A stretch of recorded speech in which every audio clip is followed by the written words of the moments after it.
Muy buenas tardes, señoras y señores, queridos socios y socias del Real Casino de Madrid. Hoy celebramos una sesión sobre un tema de obvia actualidad y respondiendo además a la petición de bastantes socios que estaban muy interesados en el tema. Y bueno, hemos tenido la suerte de contar con realmente los que yo considero las tres personas más cualificadas para hablar de lo que hoy vamos a tratar, que es los sucesos de Venezuela y elevando un poco el tiro, si estamos entrando en un nuevo orden internacional o desorden internacional, como prefieran ustedes. Normalmente, mis palabras debieran ser muy breves para presentar a los autores, a los ponentes y poco más. Porque luego tendremos un coloquio y entonces tendremos ocasión todos de participar y preguntar. Pero yo quería hacer una entrada un poco heterodoxa y empezar con las preguntas, por lo menos algunas, que son las que creo que casi todos nos planteamos. No intento con esto mediatizar ni mover lo que van a decir los ponentes, que dirán lo que quieran, pero creo que sí es bueno adelantar cuáles son las cosas que nos preocupan a todos sobre lo que ha sucedido en Venezuela y sobre el mundo en el cual estamos entrando a marchas forzadas. De Venezuela hay muchas preguntas que nos podemos hacer. ¿Cuáles son las causas de fondo de la intervención norteamericana?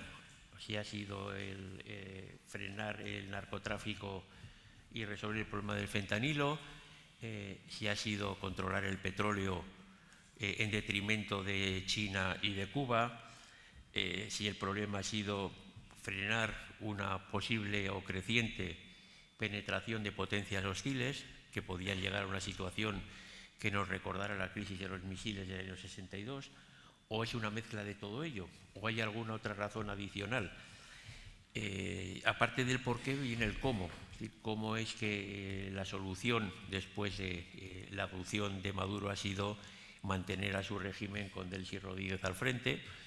Si eso responde pues simplemente a la necesidad de evitar un caos y un baño de sangre en Venezuela y quemar de paso la alternativa democrática de Corina Machado, o si también hay una intención de fondo más malévola, que es que tal vez Delcy Rodríguez es más dúctil hacia los intereses americanos en el petróleo de lo que podía ser una líder democrática como Corina Machado. Y por fin, ¿qué pasará? Si hay una hoja de ruta, es decir, si el presidente Trump tiene una idea clara de lo que va a hacer y cómo, o si ha leído a Machado y piensa que el camino se hace al andar. Y entonces hemos empezado y según cómo vaya la cosa, pues vamos por un sitio o por otro. Entonces, esas son preguntas que yo creo que todos nos hacemos. Y por fin está el tema del cambio en el orden internacional. Hemos vivido desde el final de la Segunda Guerra Mundial en un orden liberal basado en el Estado de Derecho, en el cual había reglas, y estamos entrando posiblemente en un mundo en el cual lo que cuenta es el poder duro, no el poder blando, de las grandes potencias y el reparto en grandes influencias. En la reunión de Davos de hace relativamente poco, el primer ministro canadiense Mark Carney más o menos lo que vino a decir es que ya nos podemos ir olvidando del pasado, el pasado no volverá, el mundo que conocimos ya no existe, entramos en un mundo nuevo y soltó una frase bastante ominosa, pero muy, muy gráfica. Y decía que en este nuevo mundo, si no eres comensal, es que estás en el menú. Bueno, entonces esa es otra de las cosas que quizá los ponentes quieran comentar. Bueno, con esto no quiero seguir adelantando acontecimientos, ya nos contarán ellos cómo ven todas estas cosas. Lo que sí quisiera, obviamente, siguiendo la tradición, hacer un breve comentario sobre las tres personas que hoy nos van a hablar. Yo no soy muy aficionado de leer currículos largos y tengo la mala suerte de que todos mis amigos tienen unos currículos larguísimos. Entonces, bueno, voy a decir unas breves pinceladas, pero el que quiera leer largo y tendido sobre los currículos de los ponentes, pues en Internet tiene abundante material.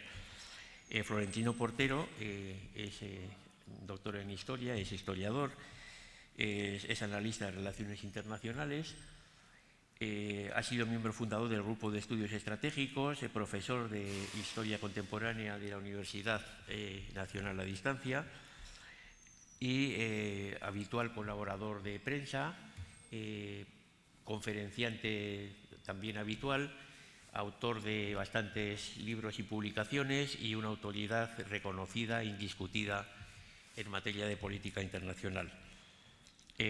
Don Emilio Lamo de Espinosa, que es doctor en Derecho por la Complutense y doctor en Sociología por la Universidad de California, es catedrático emérito de la Universidad Complutense, es académico de número de la Real Academia de Ciencias Morales y Políticas, ha sido cofundador y presidente del Real Instituto Elcano y es también autor de numerosas publicaciones y también experto en relaciones internacionales y en política internacional. Y Carlos Malamud es también historiador y es analista político, se ha especializado en América Latina, es catedrático de Historia de América en la UNED y investigador principal en el Real Instituto Elcano, y es miembro de la Academia Nacional de Historia de la República Argentina y una de las personas más expertas en América Latina o en Hispanoamérica, como a mí me gusta más denominarla, que tenemos en nuestro país. Primero va a intervenir, me parece que habíamos dicho, Emilio Lamo, luego a continuación le vamos a dar la palabra a Carlos Malamud y va a cerrar este primer turno de intervenciones Florentino Portero. Y luego abriremos un debate en el cual pues, ellos, si les apetece, se intercambiarán comentarios y preguntas entre ellos y también los asistentes, pues si quieren hacer preguntas, tienen micrófonos, creo, por ahí disponibles, porque seguro que habrá bastantes preguntas porque la materia lo merece. Y sin más, muchísimas gracias, bienvenidos al Real Casino de Madrid y le paso la palabra a Emilio Lamo de Espinosa. Pues muchas gracias, Fernando, gracias por la invitación, muy buenas tardes y gracias por acompañarnos. La verdad es que Carlos Malamud es un enorme especialista en América Latina, he viajado con él por la región y el prestigio que tiene es enorme. Florentino Portero es un gran especialista en relaciones internacionales, entonces yo sobro, no sé bien de qué hago aquí, pero en fin, precisamente por eso hemos hecho una pequeña distribución de tareas.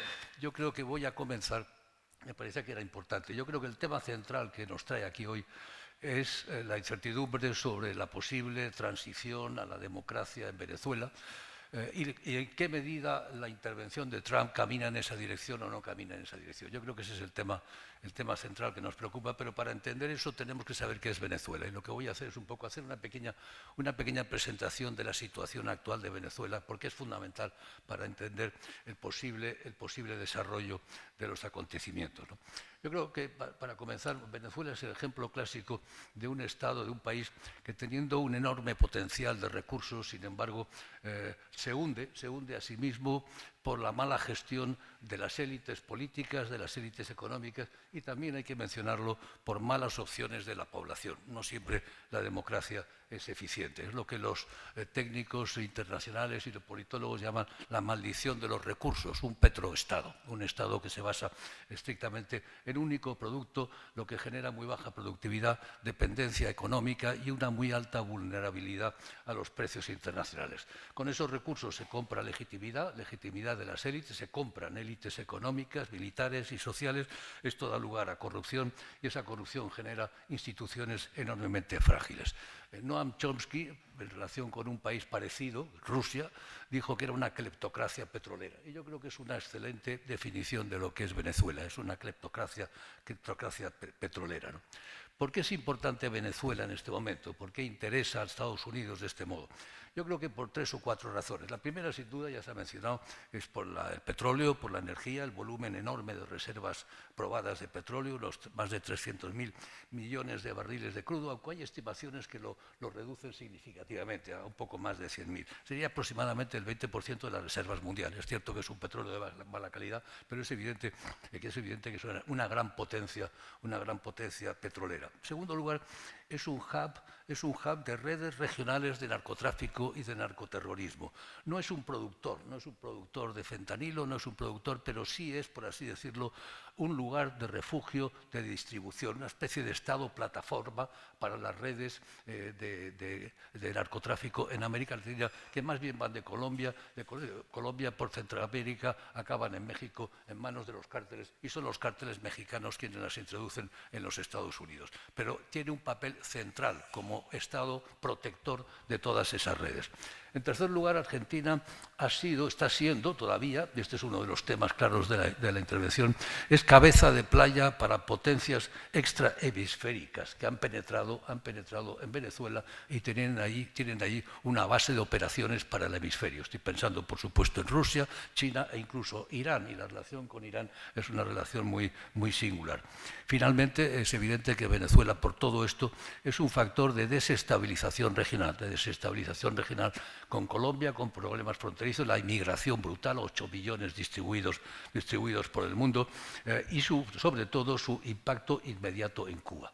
La relación de Venezuela con Cuba es central y sin duda alguna es uno de los motivos que explican la intervención de los Estados Unidos. Venezuela tiene muchos problemas, voy a mencionar 5, pero 2 fundamentales. La primera de ellas es claramente un colapso del Estado, un proceso de degradación institucional enorme como consecuencia de la ocupación de todas las instituciones, ocupación con K, de todas las instituciones por parte de los aparatos políticos, pierden independencia, pierden eficacia.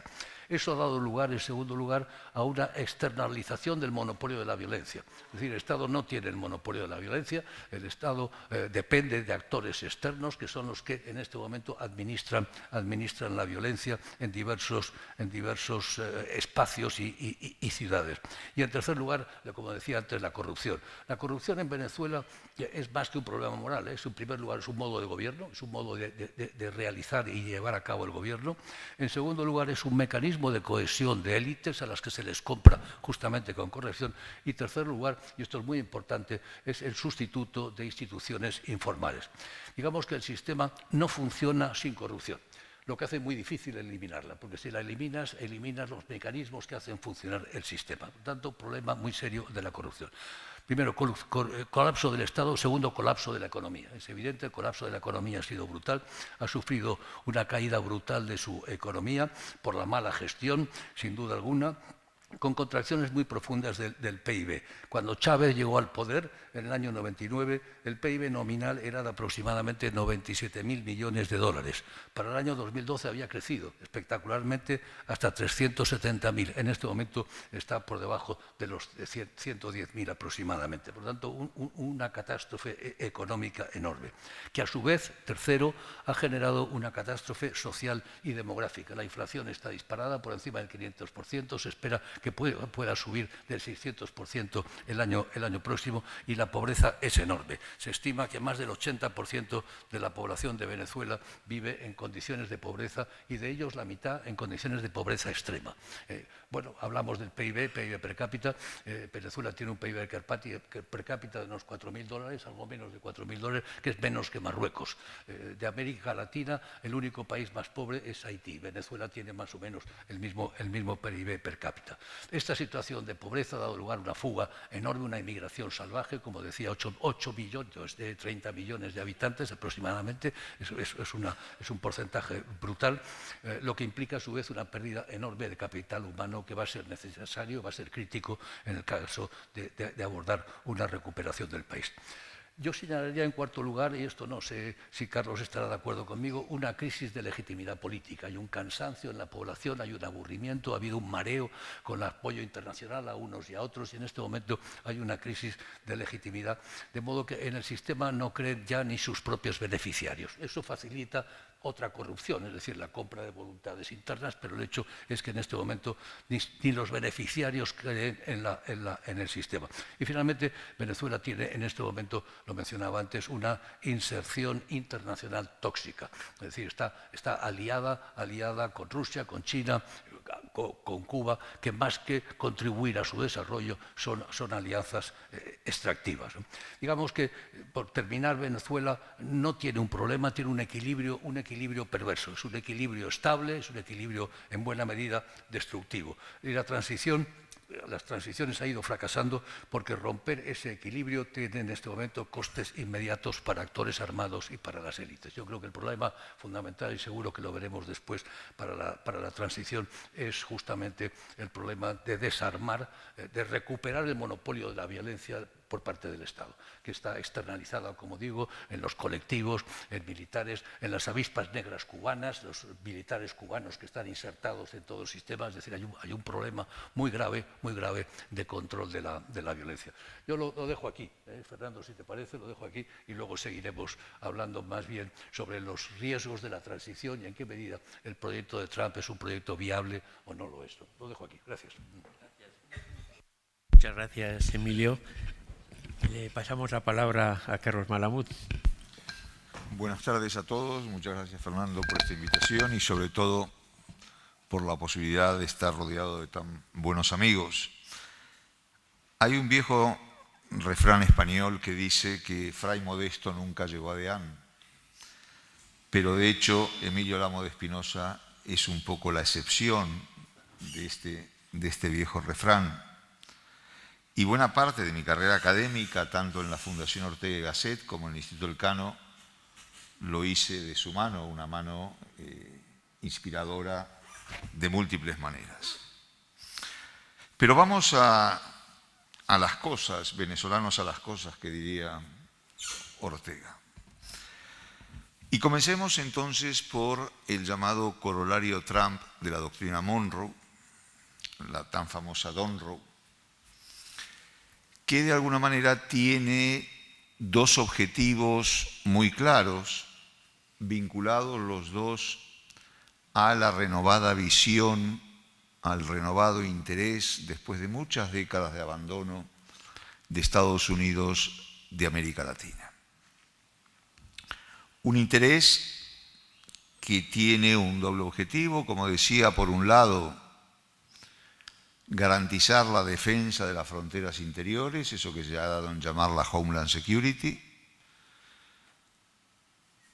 defensa de esas fronteras frente a amenazas externas como pueden ser el narcotráfico y el crimen organizado o las migraciones, y en segundo lugar, frenar la presencia china en el continente en un contexto de enfrentamiento global entre China y Estados Unidos, al mismo tiempo que se intenta garantizar el buen funcionamiento de las cadenas de abastecimiento, las cadenas regionales de abastecimiento, y el acceso a minerales estratégicos como tierras raras.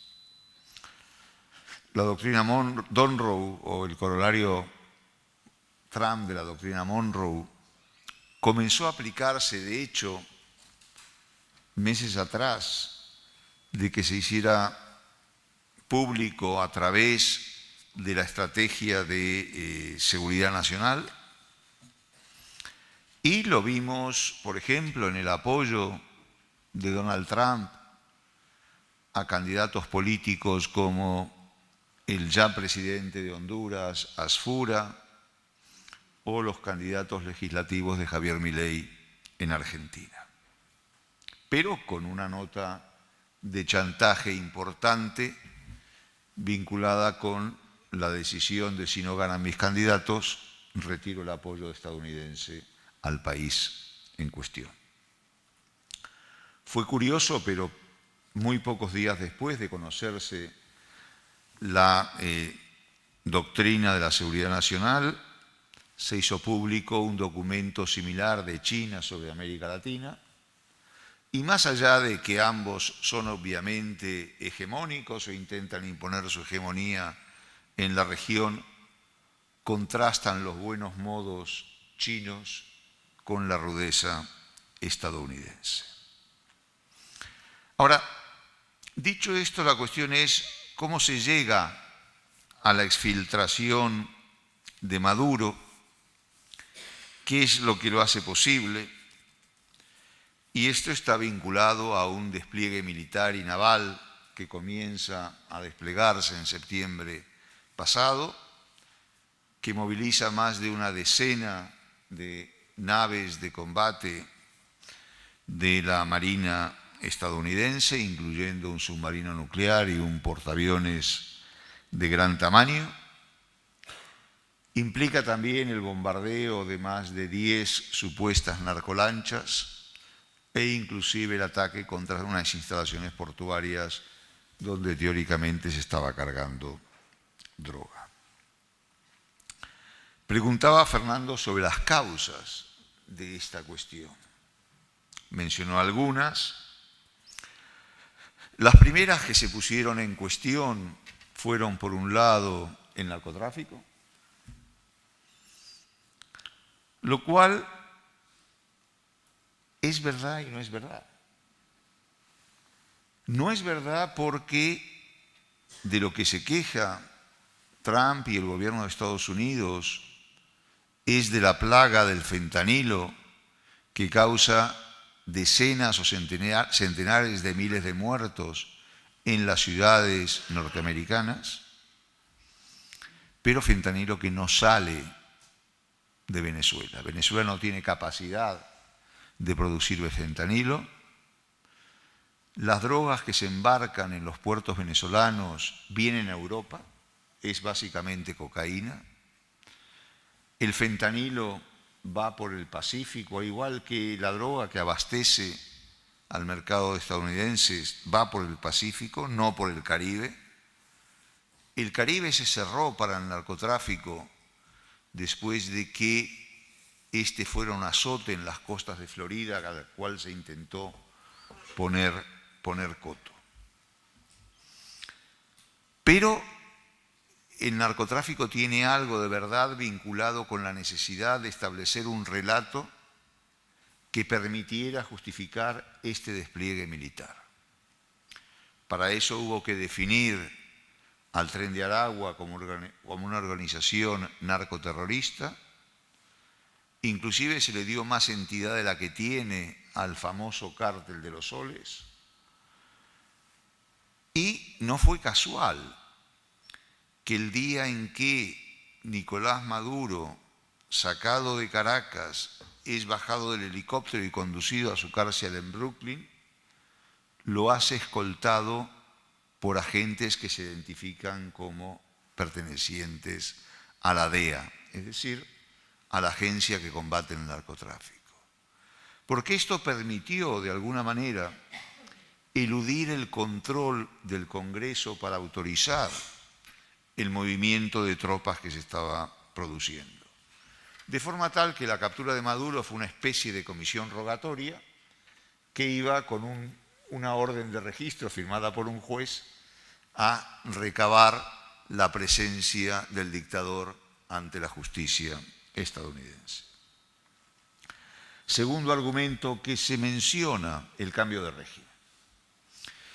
Cambio de régimen que se ha visto después de la conferencia del 3 de enero por la tarde en Mar-a-Lago, donde participó el propio Trump, que no era el objetivo de la operación. Se presentó la operación como una especie de inicio de una transición, aunque en ese entonces no se justificó ni se explicó de qué tipo de transición se estaba hablando. ¿De una transición de la dictadura a otra dictadura?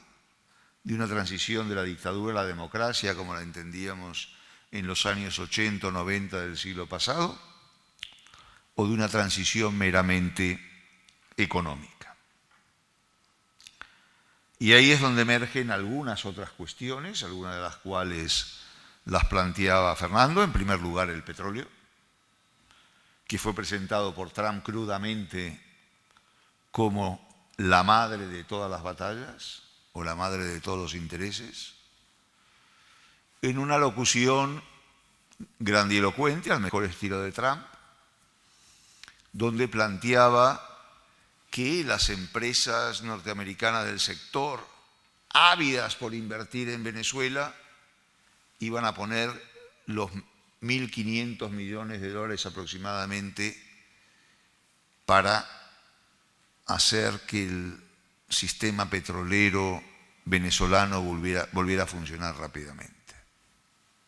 Un poco como el cuento de la lechera, lo cierto es que en el horizonte emergen más dificultades de las que aparecían. El propio CEO de Exxon manifestó después de la reunión en la cual las principales compañías del sector se reunieron en la Casa Blanca con Trump, que Venezuela era un país donde no se podía invertir, ininvertible, y que si no se producían las necesarias reformas legales, constitucionales, políticas, eso no iba a pasar. Pero junto con el petróleo hay cuestiones geopolíticas vinculadas con el intento de frenar a China en la región y también cerrar el paso a esas potencias extrarregionales a las que se refería Emilio Lamo. Y finalmente tampoco se podría dejar, desde mi punto de vista, de considerar cuestiones de política interna estadounidense vinculadas a la potencial sucesión de Donald Trump en 2028.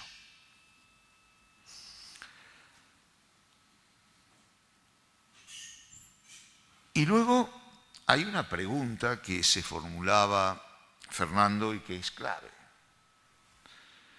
Pero lamentablemente no tengo la bola de cristal y que tiene que ver con qué va a pasar en Venezuela. Y aquí las cosas son más complicadas de prever, de fijar los escenarios.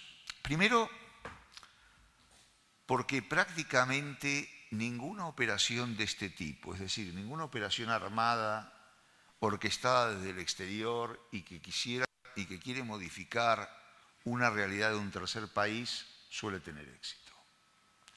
Y menos si esa transición que se pone en marcha se pretende dirigir a distancia. Hoy hablaríamos de teletrabajo, sin poner tropas sobre el terreno. Boots on the ground. ¿Por qué? Porque Trump no quiere incumplir una de sus promesas fundamentales hechas a su base MAGA: no desplegar tropas en ningún conflicto internacional. Entonces, una transición de este tipo es complicada.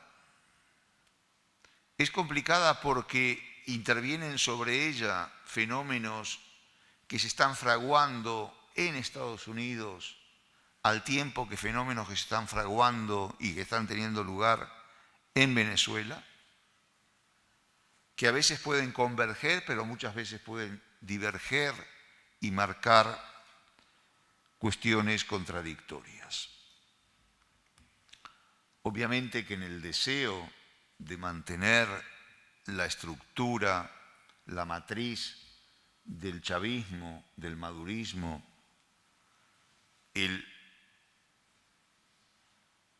la obsesión, diría yo, de evitar un nuevo Irak, un nuevo escenario de que salga de control, está presente.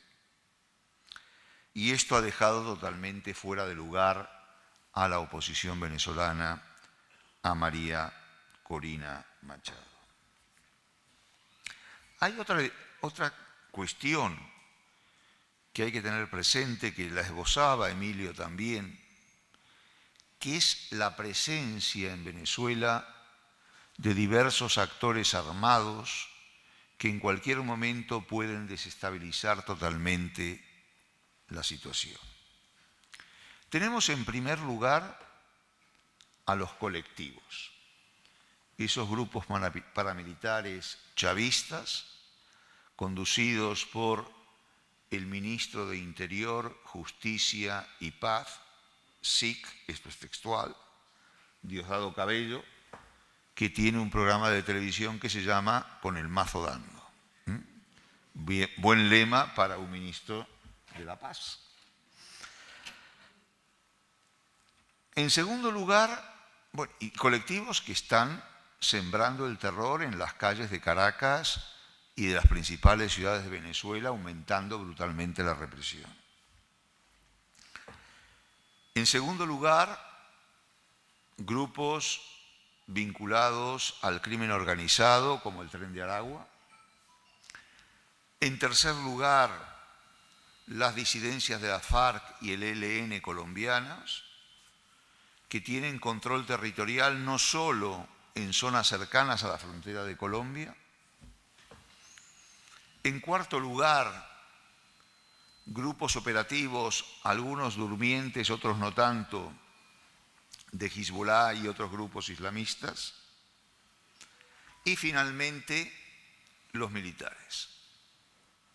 De momento estos manifiestan su subordinación al gobierno, pero en el momento en que se quiera investigarlos por su participación en la corrupción, por vulneración de los derechos humanos o por cualquier otro argumento, no dudéis de que se van a levantar en armas, que las tienen, y van a provocar algún tipo de conflicto o de caos. Y hay una última cuestión en la cual no se profundiza demasiado, pero que hay que tener presente, que es el futuro del chavismo en Venezuela. Y cuando hablo del futuro del chavismo no me refiero al futuro del gobierno chavista, sino al futuro del chavismo como movimiento político, como movimiento popular. Es verdad que Maduro estaba totalmente desprestigiado, que su popularidad era cercana a cero. Pero mientras Maduro era denostado por una parte importante del pueblo venezolano, de la sociedad venezolana, Hugo Chávez sigue teniendo el respeto, la valoración de buena parte de la sociedad venezolana, sobre todo de aquellos más humildes. Y aquí la comparación con el peronismo argentino es inevitable.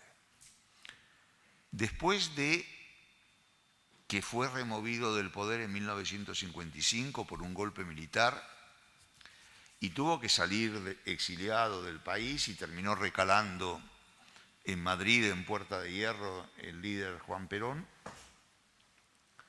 el peronismo se convirtió en lo que en Argentina se llamaba el hecho maldito de la burguesía. Un verdadero dolor de cabeza durante décadas para el gobierno en Argentina. ¿Va a pasar eso con el chavismo en Venezuela? Va a depender de la habilidad de la oposición, si algún día llegan al poder, y de no satanizarlo, de no acorralarlo y permitir que de una u otra manera se integre en el juego político venezolano. Gracias. Muchas gracias, Carlos. Pasamos la palabra a Florentino. Fernando, muchas gracias por la presentación y sobre todo por la invitación. Encantado de estar con todos ustedes y sobre todo con estos compañeros de toda la vida para hablar de temas que son de interés común y sobre todo de lamentable actualidad. Y encantado de estar en el Casino, que es uno de los lugares más bonitos de Madrid y también dirigido. Ya se ha dicho mucho, me toca por lo tanto rematar algunas jugadas y matizar algunos o desarrollar algunos aspectos. Primero, la política de Estados Unidos con esta administración hacia América Latina no deja de ser la expresión de la visión que esta administración y particularmente su presidente tiene del papel de Estados Unidos en el mundo. Cada región tiene su singularidad, pero sobre todo hay una nueva visión por parte de esta administración, que tampoco sabemos hasta qué punto es la visión de los norteamericanos ni de las élites norteamericanas. Lo que sí sabemos es que se ha producido una quiebra. Con Harry Truman hubo un cambio muy importante al acabar la Segunda Guerra Mundial. Estados Unidos deja atrás su aislacionismo tradicional, asume protagonismo, quiere establecer un nuevo orden a partir de los valores fundamentales de la filosofía liberal. Esa visión empieza poco a poco a erosionarse. Ya con el gobierno de Barack Obama notamos signos importantes de ajuste, pero es ahora, con la segunda administración de Donald Trump, cuando se nos dice, como si ante un notario estuviéramos, que Estados Unidos renuncia al orden liberal, que promover la democracia, promover los mercados abiertos ya no es de interés de Estados Unidos. Que por tanto Estados Unidos vuelve al día anterior a que Harry Truman iniciara ese cambio tan importante por el cual Estados Unidos se vinculaba al resto del mundo. Estados Unidos vuelve a lo clásico, que no es un aislacionismo absoluto, porque una gran potencia no lo puede ser, mucho menos una potencia comercial como es Estados Unidos. Pero Estados Unidos no se quiere involucrar más allá de aquello que afecta a los intereses y, desde luego, y nos lo repiten una y otra vez, el fomento de la democracia no es un objetivo de Estados Unidos. Recordemos que ese es el fundamento de la relación de la Alianza Atlántica. Ese es el prólogo del Tratado de Washington, ¿no? Y el cambio es muy, muy importante. Sobre todo cuando vemos despliegues militares en Irán o en el Mar Caribe, y uno puede pensar que hay un objetivo de promoción de democracia. No, no lo hay, para nada. Estamos en un tiempo nuevo que no sabemos en qué medida este giro se va a mantener. No sabemos si dentro de 3 años hay un presidente norteamericano del partido político que sea que modifica esta posición. Pero esta es la posición que en estos momentos tiene Estados Unidos. En el mundo de la defensa clásico se considera que al poder político le corresponde fijar objetivos, porque tiene la legitimidad y el deber de fijar objetivos. Y son los jefes militares los que a partir de esos objetivos tienen que fijar cuáles son las capacidades, los medios necesarios para poder llevarlos a cabo. El despliegue naval en el Mar Caribe, el despliegue aéreo y naval en el Mar Arábigo frente a Irán es exactamente lo contrario. El presidente de Estados Unidos fija las capacidades y nadie fija los objetivos. Todavía no sabemos, porque hay una flota norteamericana con un portaaviones y un conjunto de destructores en el Mar Caribe. No tenemos ni idea. Sabemos que, por lo menos hasta cierta fecha, el presidente Trump tampoco, porque lo reconoció. Es decir, utiliza la fuerza como un instrumento diplomático para impresionar, ¿no? Diríamos vagamente con efecto disuasorio, pero no hay una lógica estratégica. Estados Unidos, sobre todo desde la Segunda Guerra Mundial, ha sido un país muy serio en el uso de la fuerza. Es decir, que había todo un protocolo, unos mecanismos por los cuales de manera cartesiana se definían objetivos y medios. Ese mundo ya no existe. No nos puede extrañar que hayan sido cesados algún que otro almirante de la flota del Caribe, porque los almirantes son señores formados en academias para hacer las cosas de una determinada manera. Hay una lógica. No se mueve un portaaviones al Mar Caribe porque sí. Recordemos que en esa zona hay un portaaviones estático que se llama Puerto Rico y está la península de la Florida. Es decir, que geográficamente Estados Unidos ya está muy presente. No es particularmente necesario desplegar una gran flota. Tampoco sabemos muy bien por qué otro portaaviones, en este caso el Abraham Lincoln, con 3 destructores, se dirige al Mar Arábigo a completar el despliegue que ya está. Están ahí porque Trump es un táctico, Trump es un negociador, que se siente muy orgulloso de ser un negociador, inicia una negociación siempre de manera muy estruendosa y luego trata de encontrar beneficio. Pero realmente no tenemos, ni él tiene, o tenía hasta hace poco tiempo, muy claro para qué quiere todo ese despliegue. Podemos decir con Trump, es una pregunta que me hacen continuamente, Trump no tiene un plan, Trump tiene una visión general. Y retomo lo que planteaba Carlos Malamud.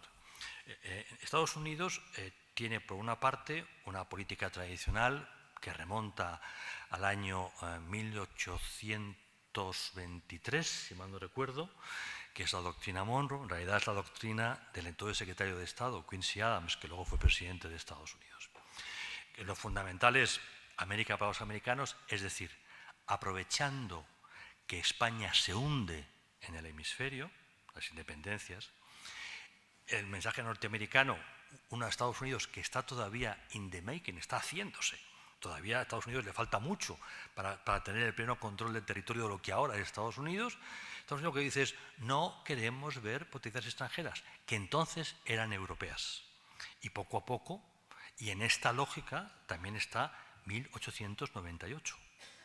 Cuba, Puerto Rico, Filipinas en el otro lado de lo que luego va a ser el canal, porque el canal de Panamá ya estaba en cocina para aquellos tiempos. Bien, si es claro en la doctrina Monroe / Quincy Adams, América para los americanos, es decir, aquí no entra un extranjero, lo que nunca ha estado tan matizado, porque depende de los presidentes, es el, entre comillas, derecho de Estados Unidos para intervenir. Eso siempre ha sido un acto presidencial. Y hemos visto presidentes, y Carlos ha hecho referencia, que lo característico era el abandono. O sea, durante mucho tiempo nuestra queja era ¿por qué narices los norteamericanos han dejado de mirar al sur? Cuando el sur es tan importante. Y muchos de los problemas de los que ahora se queja Trump son de cierta desidia, cansancio de Estados Unidos en la región. Entonces, es importante entender la lectura que hace Trump de todo esto. Y Trump, la lectura que hace, la primera es, no quiero ver a China aquí, no quiero ver a Rusia, no quiero ver a Irán, no quiero ver a nadie. Y por ahí hay una lógica que lleva a esta intervención. Cuidado a la hora de leer lecturas cartesianas. Hay un personaje que ahora está muy de moda, muy de actualidad, que se llama Marco Rubio. Marco Rubio es una persona muy conocida por todos nosotros, ha sido un senador, digamos, tipo A. Hay senadores A, B y C y congresistas A, B y C. Este es tipo A, un senador, un peso pesado, que ha sido el mejor enemigo de Trump.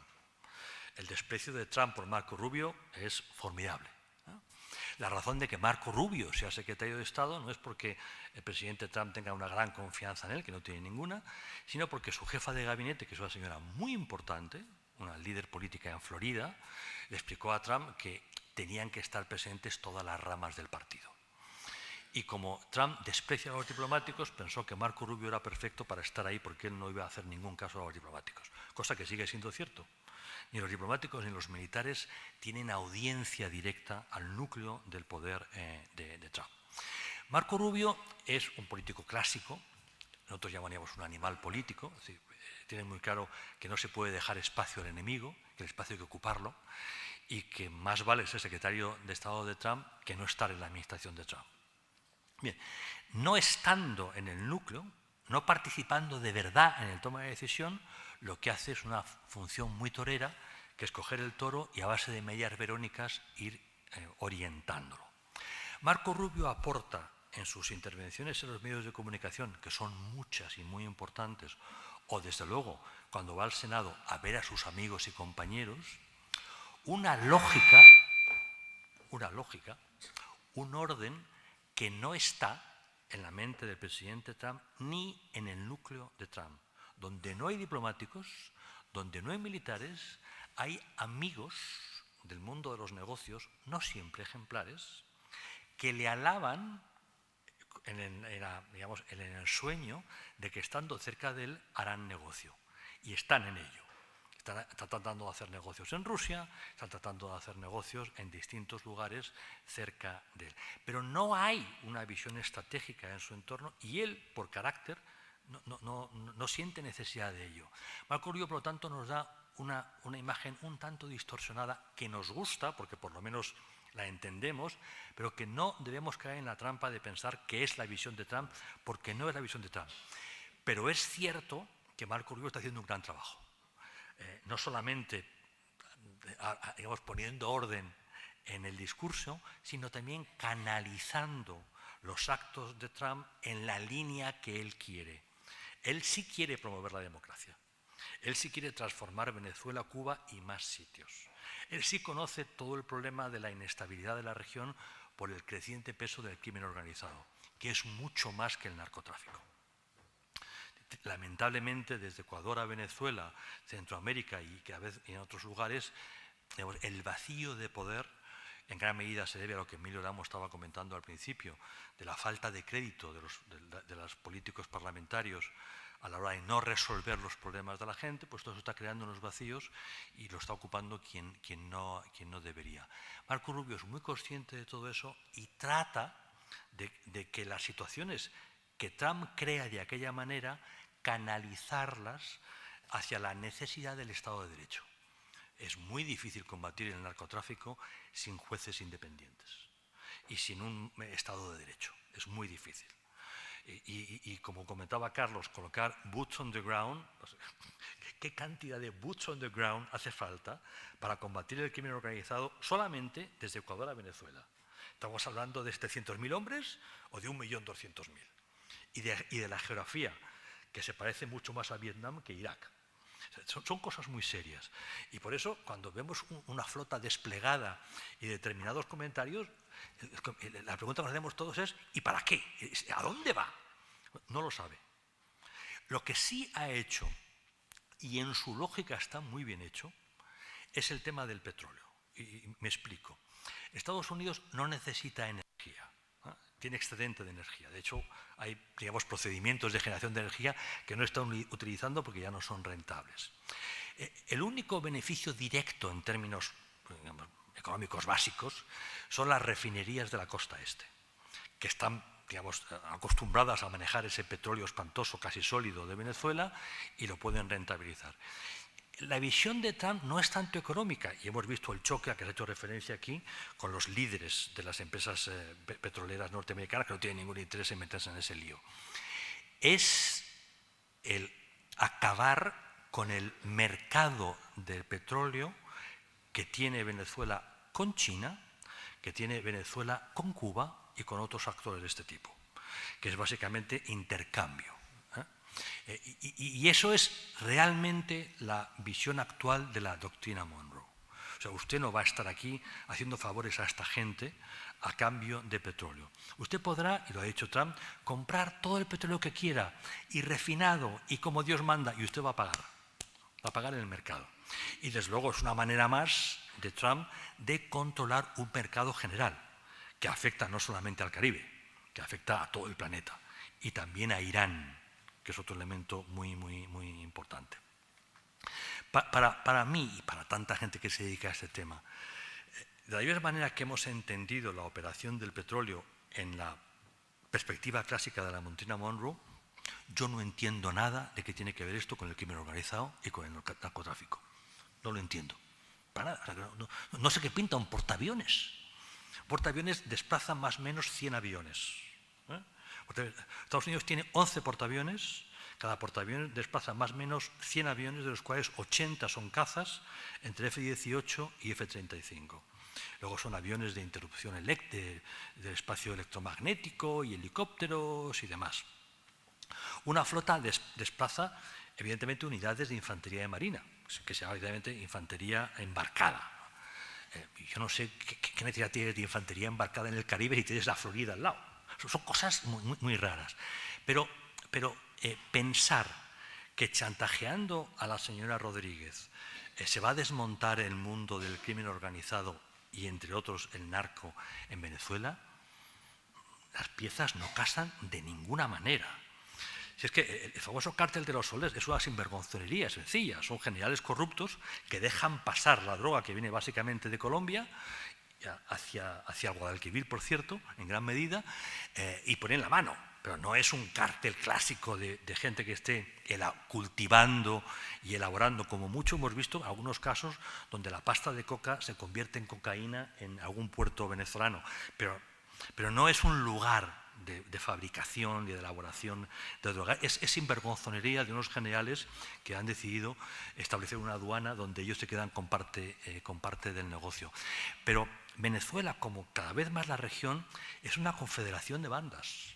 Hablamos del Tren de Aragua, que es la más popular, pero en cada provincia, en cada región de Venezuela o de Colombia o de Ecuador, hay bandas que van por libre. Y hemos visto el Ecuador, lo tremendo que es hacer política en Ecuador o en Colombia, porque te juegas la vida, precisamente por las bandas.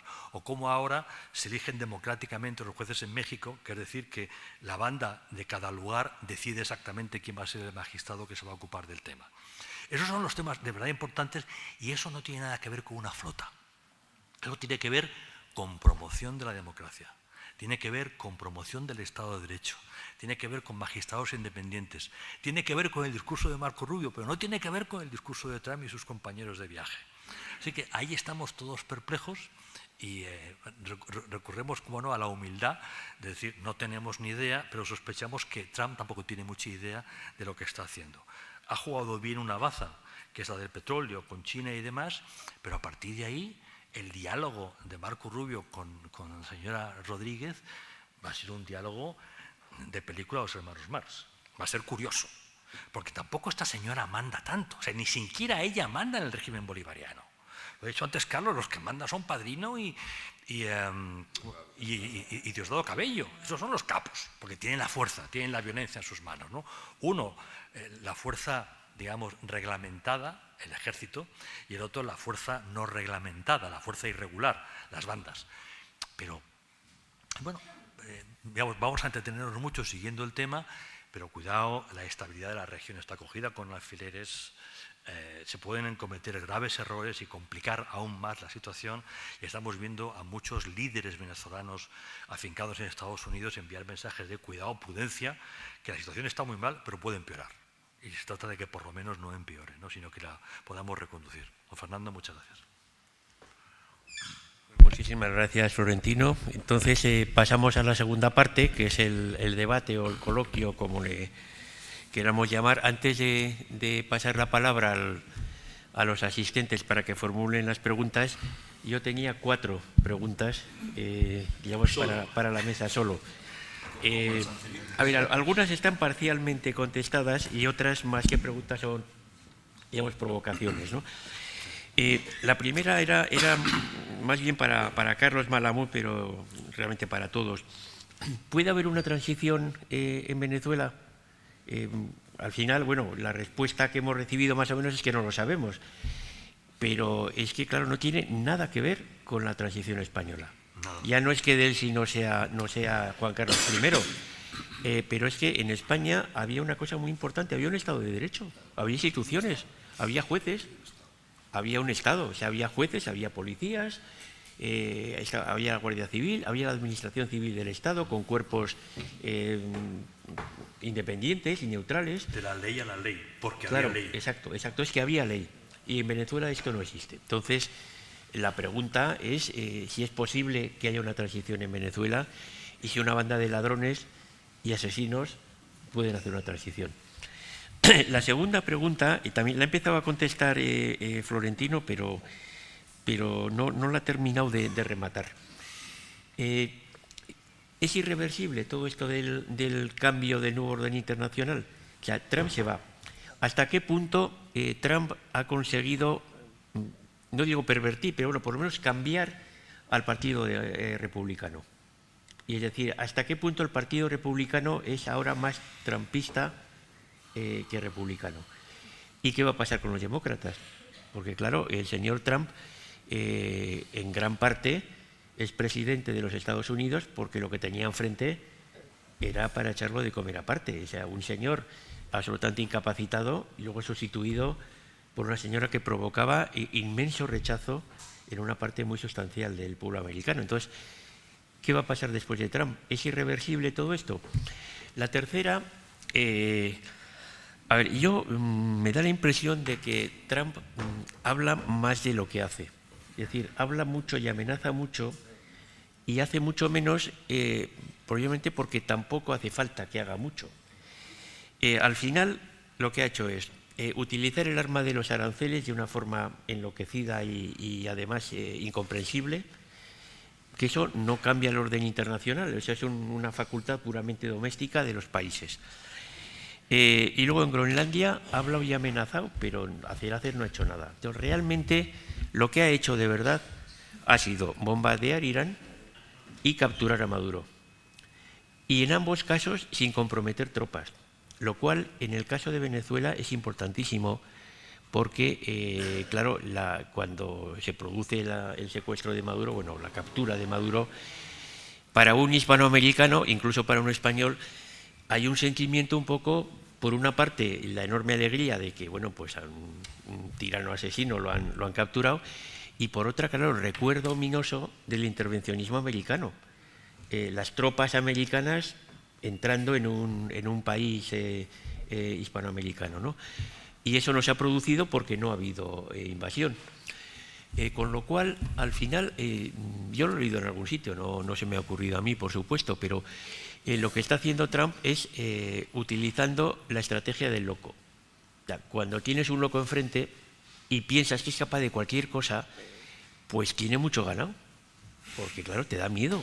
Y si resulta que tiene pues portaaviones y cazas y bombarderos, pues te da muchísimo más miedo. Y consigue una gran parte de lo que quiere sin necesidad de hacer nada, simplemente amenazando. Y bueno, la última pregunta, que es un poquito más quizá para Emilio, bueno, es una provocación, ni siquiera yo estoy muy conforme con lo que digo, pero a ver, el orden liberal que tenemos desde la Segunda Guerra Mundial realmente pone el énfasis en los estados, no en las personas. Lo que sacraliza de alguna forma es la soberanía nacional. Entonces, no se puede invadir otros países ni agredirlos, no se puede entrometerse e inmiscuirse en los asuntos internos de los países, pero ¿qué pasa cuando un régimen o un gobierno aplasta los derechos humanos de su población? ¿Qué pasa? Ahí no hay orden internacional, no hay nada. ¿Qué hacemos cuando tenemos un país como Venezuela en el cual sistemáticamente están destruyendo el país, llevando a la pobreza extrema a la población, matando al que se opone y forzando un exilio de 1/3 de la población venezolana? ¿Qué hacemos cuando los ayatolás ametrallan a los manifestantes y han producido un número de muertos que ni siquiera sabemos cuántos son? Claro, entonces a mí me llama la atención el que, por ejemplo, lo que ha pasado en Venezuela, si hubiéramos tenido en Estados Unidos un presidente normal, esto no había pasado. O sea, lo que ha hecho Trump, sacando a Maduro del poder y creando, digamos, al menos unas posibles condiciones para la salvación de Venezuela, lo ha podido hacer alguien como Trump. Vamos, Kamala Harris no había hecho esto ni de broma, ni un presidente normal. Con lo cual, realmente, claro, vuelve otra vez al origen de mi pregunta, ¿no?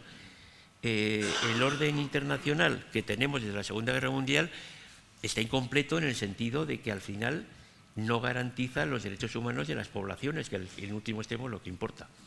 Bueno, es una pregunta muy provocadora, pero y ahí lo dejo y bueno, antes de luego ya pasaremos la palabra a los Yo sí que me permites demás. comentar un poco por cerrar el tema de Venezuela. Quería comentar un poco. Alguien ha preguntado o alguien ha mencionado qué puede acabar ocurriendo. Esto yo creo que es importante que tratemos de ver un poco por dónde pueden ir la situación en los próximos meses. Hemos hablado mucho sobre si Trump tiene o no un plan para Venezuela y la respuesta es ciertamente ambigua. Si escuchas a Marco Rubio, el plan de Marco Rubio tenía 3 fases: una fase de estabilización, que sería en la que se está, una segunda fase de recuperación, a la que se caminaría a través del control de las rentas del petróleo, y una fase final de transición, ¿no?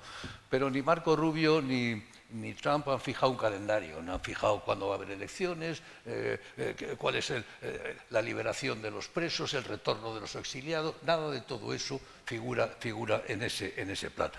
Lo que Trump claramente ha enfatizado son 2 ideas.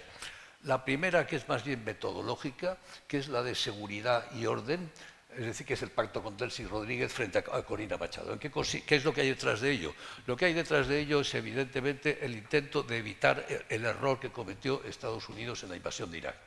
Con ocasión de la invasión de Irak se desmontó el Estado y el resultado fue un caos absoluto durante años y años que continúa. Y lo que pretende es decir, bueno, al menos que haya un principio de gobernabilidad interna. Y ese principio de gobernabilidad interna yo la consigo a través de una protectorado sobre Delcy Rodríguez, que no se sabe bien cómo la han amenazado, o los hermanos Rodríguez, para ser más precisos, a los que no se sabe bien cómo les han amenazado o cómo los han comprado. Ahí hay una incógnita muy grande, por una parte, y por lo tanto elimino a Corina Machado de la ecuación. Yo me entiendo con el gobierno actual. Esto es lo que pretendo. Yo no sé, hay quien dice que Delcy Rodríguez, los hermanos, les han garantizado que ellos son capaces de desmovilizar a los colectivos, de enviar a los cubanos de nuevo a casa, de controlar el petróleo, en definitiva, de gestionar eso. Muchos, por el contrario, piensan que Delcy Rodríguez le huele la cabeza a pólvora y no por casualidad ha reforzado su guardia personal, porque en este momento corre serio riesgo los dos hermanos. Por lo tanto, lo primero es este principio de estabilidad y de seguridad. Y en segundo lugar, evidentemente, el petróleo, el control del petróleo, que es de lo único de lo que Marco Rubio ha hablado con cierta claridad en el Senado, que es cómo van a distribuir las rentas del petróleo, que por cierto es una decisión o un procedimiento que me parece que en el derecho internacional se debe producir pasmo, porque yo vendo el petróleo venezolano, me quedo parte de eso, le dejo parte a Venezuela y la parte que me quedo la distribuiré y la administraré como me dé la gana. Y la parte que mando a Venezuela casi les obligo a que la gasten en productos americanos. Esto verdaderamente, desde un punto de vista, me preguntabas por el derecho internacional, es bastante exótico. Pero es de lo único de lo que verdaderamente ha hablado Trump, que es del tema del petróleo. ¿Es posible que esto tenga éxito? Es decir, es posible que este proceso, como decía Marco Rubio, pase de la fase de estabilización en la que están, que se puede conseguir a una fase de transición. Yo creo que es más que dudoso. Yo creo que en este momento la situación en Venezuela yo la definiría como una suerte de equilibrio o de empate asimétrico. El chavismo sigue conservando el control efectivo no solo del Estado, sino de la gobernación, tiene el control del ejército, de la justicia, de los recursos, tiene el control del aparato, de los aparatos políticos, por una parte. La oposición tiene legitimidad social, tiene legitimidad popular, pero no tiene control, no tiene fuerza. La sociedad está gastada, en buena medida desmovilizada. No va a ocurrir como en Irán, no va a haber manifestaciones salvajes en la calle como ha ocurrido en Irak.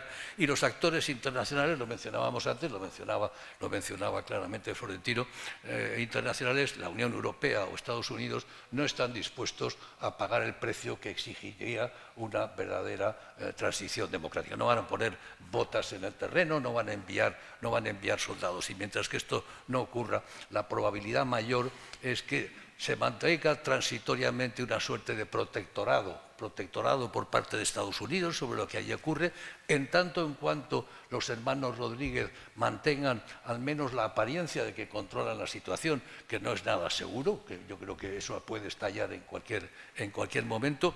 En tanto en cuanto eso ocurra y poco más allá. Y la probabilidad al final más bien va a ser un proceso híbrido de pactos y de negociaciones, más que del gobierno y la oposición, de los chavistas con las élites económicas y militares del país, buscando un tipo de acuerdo, decir, hagamos como si mientras que nos dejen. Vamos a continuar. Por lo tanto, una situación muy confusa. El chavismo no desaparece, muta, se transforma, hay un proceso de renovación de élites y al final, me preguntabas antes, esto puede revertirse. Bueno, aquí puede haber efectivamente un proceso muy largo y que esto acabe quedando en pocos resultados concretos. Como sabes, en Estados Unidos, en este momento funciona en relación con Trump el acrónimo TACO, TACO, Trump Always Chickens Out.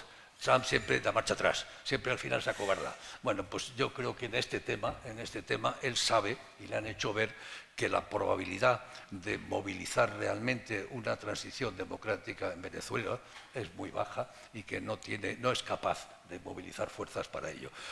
Ha hecho una operación majestuosa, copiando, por cierto, a los israelíes. Los israelíes hacen operaciones quirúrgicas y acaban con los líderes de Hamas aquí y allá, y él ha dicho, bueno, yo no voy a ser menos, yo soy más macho que los israelíes, y voy a hacer una operación. Le ha salido maravillosa, ha sido absolutamente espectacular, sin duda alguna, con un coste desmesurado.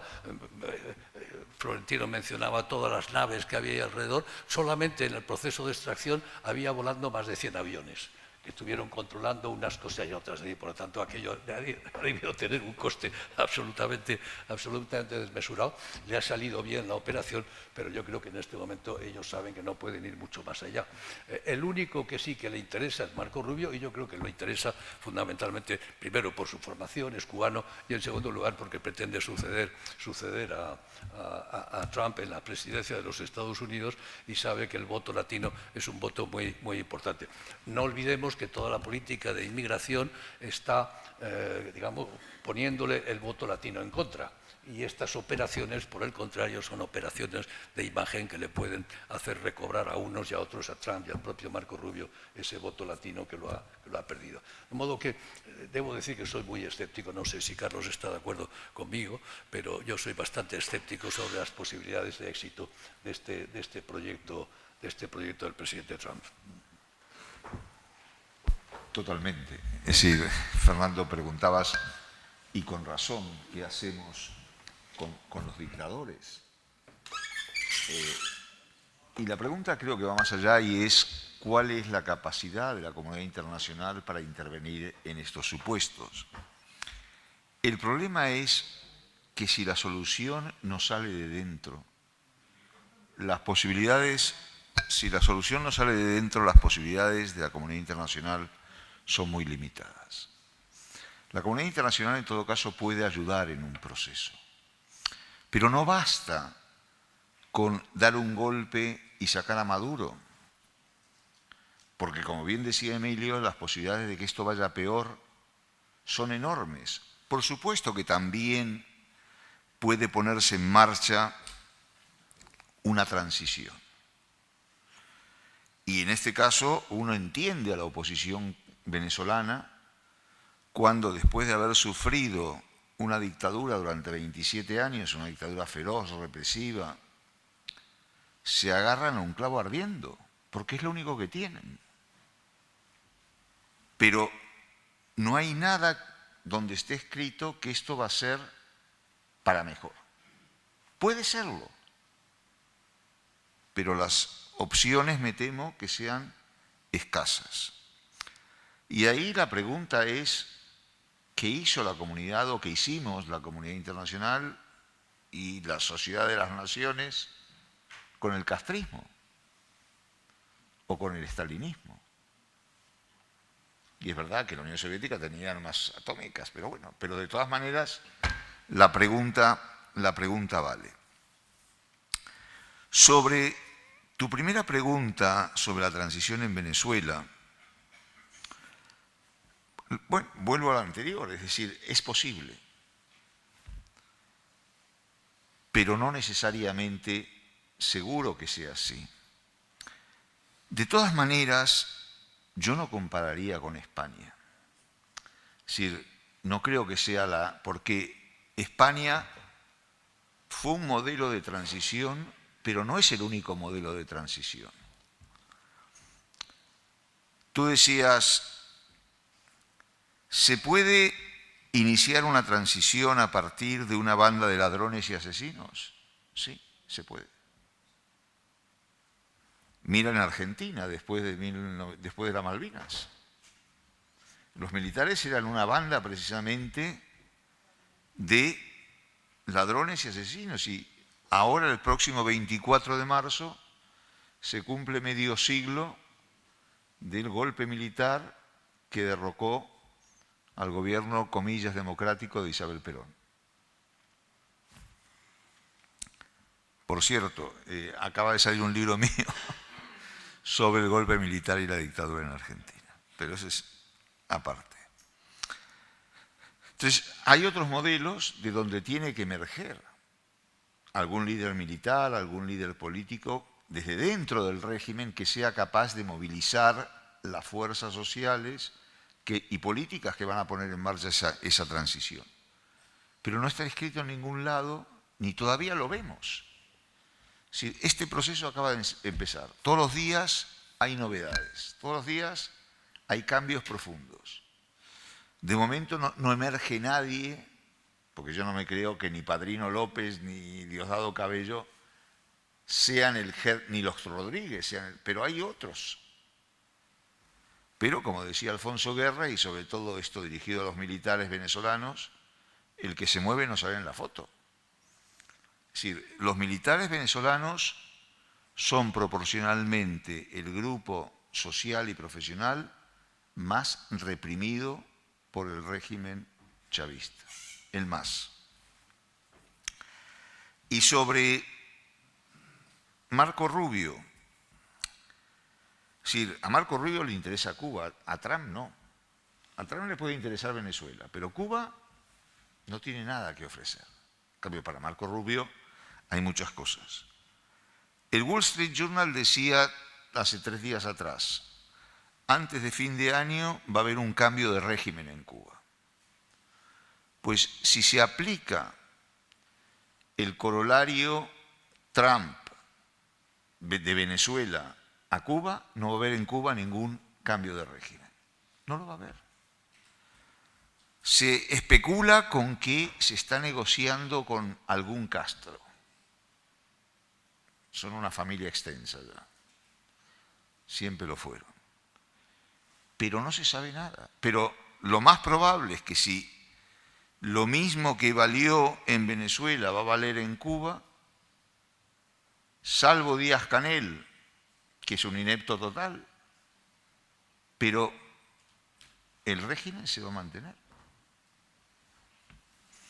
¿Me permites un comentario? Perdóname.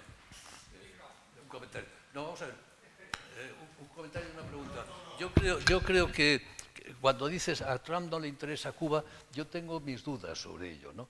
Por varias razones. Primero, la doctrina... ¿Algún casino? ¿Algún casino? Bueno, por ejemplo, o algún prostíbulo también, por decirlo todo, ¿no? Pero en fin... No, pero yo creo, vamos a ver, su presidente modélico, como sabes, es McKinley, y es muy bueno leer a Trump desde McKinley. McKinley fue el de la guerra con España y el de que ocupa Cuba, Puerto Rico, Filipinas, y luego pierde Cuba. Por lo tanto está ahí. Y la tentación no. El deseo de los Estados Unidos de adquirir Cuba se ha manifestado repetidas veces a lo largo de la historia, tú lo sabes mucho mejor que yo, incluso durante esa presidencia propio McKinley hizo una oferta a España para comprar Cuba. Por lo tanto, Estados Unidos ha estado siempre interesado en Cuba. ¿Por qué? Porque es la salida del Mississippi, Missouri, es la salida al Golfo de México o Golfo de Trump en este momento, Golfo de América, pero es la salida marcada. Por lo tanto, yo creo que allá hay un interés. Y desde luego, la doctrina Monroe, América para los americanos, incluye Cuba, incluye Groenlandia. El tema de Groenlandia hay que meterlo también dentro de esta distribución de esferas de influencia y del deseo de Estados Unidos de controlar el hemisferio entero y echar a quien hay que echar. Y evidentemente Cuba es la pieza más dura de todo ello, es, digamos, el elemento clave de esa tarea. Yo en ese sentido, sin duda alguna, Marco Rubio está más interesado, pero yo creo que para Trump Cuba sería como la gloria. Imagínate si Trump consigue Cuba para los Estados Unidos. Bueno, eso sería ya la pena, no habría quien lo soportara. Sobre la doctrina Trump, la doctrina Monroe, elaborada en 1823, Tino mencionaba con razón el papel protagónico de Quincy Adams, pero yo voy a romper una lanza a favor de la doctrina Monroe tal cual como fue formulada. Es decir, esto fue formulado, no lo olvidemos, en 1823, como decía Tino, Estados Unidos recién comenzaba a consolidarse como un país. Yo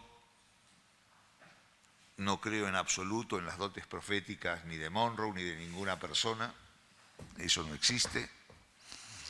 Y lo que en realidad decía la doctrina Monroe no era tanto no a las potencias europeas, sino no a las monarquías europeas. El conflicto se dilucidaba entre monarquía y república, a tal punto que Simón Bolívar compra de forma entusiasta la doctrina Monroe e invita a Estados Unidos a participar en el Congreso de Panamá. No olvidemos ese detalle. Lo que pasa es que, bueno, luego, a partir de las pulsiones anexionistas de México, la visión de Estados Unidos cambia. En 1898 la guerra con España, 1904 el corolario Roosevelt de la doctrina Monroe, la primera revisión en serio de la doctrina y la anexión del Canal de Panamá. Pero, en su primera redacción era más no a las monarquías europeas que no a las potencias europeas.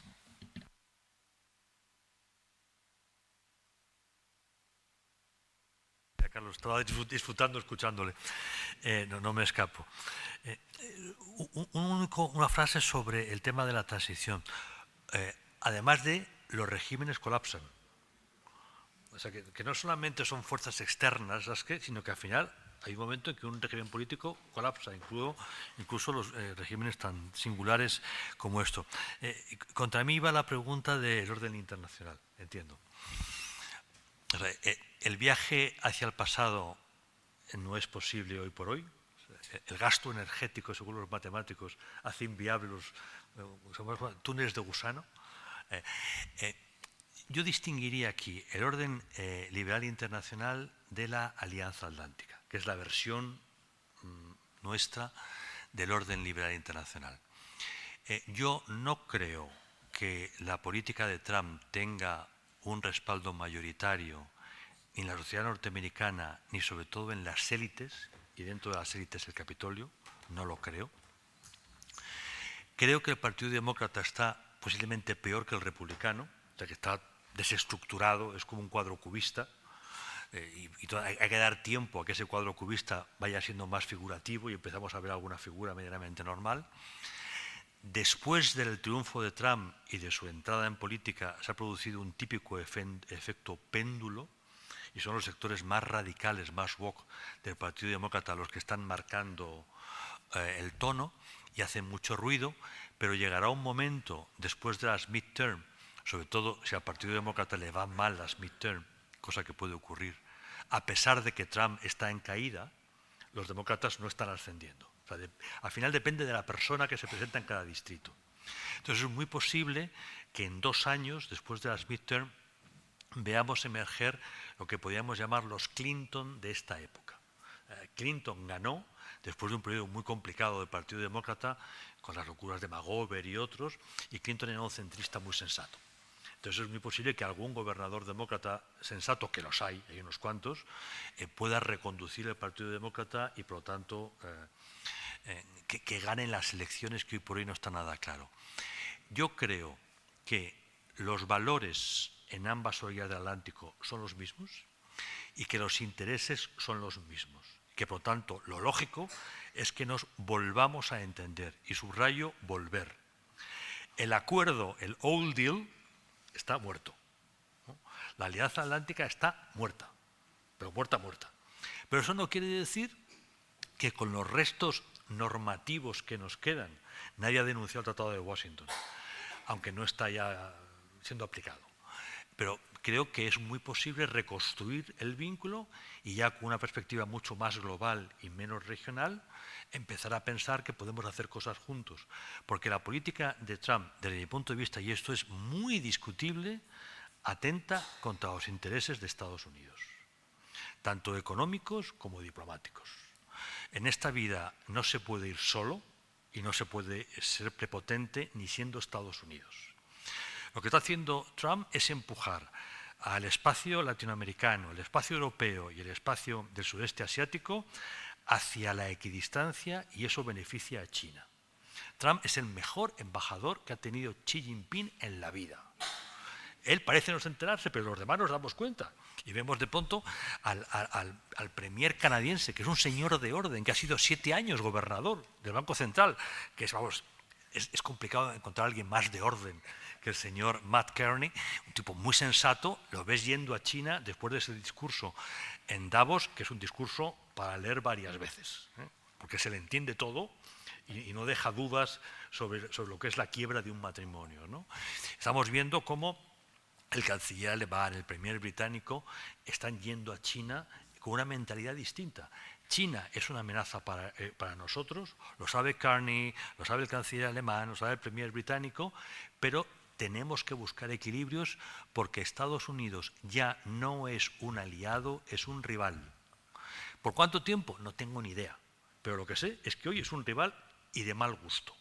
Xi Jinping no nos insulta, trata de robarnos, que en política pues no es una cosa extraordinaria, ¿no? Esa cosa pasa todos los días, pero por lo menos guarda las formas. Bueno, Xi Jinping es un mandarín y el otro es un constructor del Bronx. Sí, O sea, y es un mandarín, son distintos niveles. Sin duda, en la mayor tradición del imperio chino, porque ya quien manda es Confucio, no Lenin ni Marx, y actúan como mandarines que han pasado por una escuela de ingeniería y van por fases, absolutamente, y guardan las maneras. En estos momentos para nosotros es muy complicado negociar con Estados Unidos porque vas de entrada a situaciones muy desagradables. Pero el futuro está abierto y yo creo que se puede recomponer de otra manera la relación. No soy pesimista en el medio plazo, soy muy pesimista en el corto plazo. Quería ahondar un poco. Sí, perdón. Yo soy pesimista en el corto y en el largo plazo. Hoy me toca, el micrófono. Hoy me toca hacer de pesimista, claramente. No está puesto. Hoy me toca. ¿Qué le vamos a hacer? A veces. Vamos a ver. Yo conozco mucha gente que, como Florentino, cree que el sistema americano, las instituciones, los checks and balances, todos los aparatos esos, pues son capaces de reconducir a un, digamos, elemento tan disruptor, tan alocado, tan rompedor como es el presidente Trump. Yo, la verdad, yo ya me quedé muy decepcionado con ese sistema de checks. He sido claramente, igual que tú, igual que la mayoría, un enorme defensor de la democracia americana. Siempre la he puesto como modelo, este es el ejemplo que funciona, grandes políticos, instituciones, think tanks, una sociedad firme, una sociedad sólida, empresas magníficas. ¿Qué podemos decir? La mejor sociedad del mundo. Pero resulta que este señor dio un golpe de Estado al final de su primer mandato, en enero del 2021, dio un golpe de Estado, y todos lo vimos, y es evidente que dio un golpe de Estado. Y durante los 4 años de la presidencia de Joe Biden, el sistema judicial americano, los checks and balances, los sistemas, los medios de comunicación, todo eso ha sido incapaz de procesarlo. A pesar de que ha tenido, no sé si 30 o 40 procesos distintos, se ha zafado de todos ellos y ha acabado siendo presidente de los Estados Unidos. Esto no hubiera ocurrido en Europa. En España lo hubiéramos procesado, en España, y hoy nos ponían verde el Estado de Derecho en el Parlamento de Bruselas, ¿no? Pero en cualquier país europeo lo hubiéramos procesado. Estados Unidos no ha podido hacerlo. A partir de ese momento debo decirte que empecé a pensar que el sistema no funciona.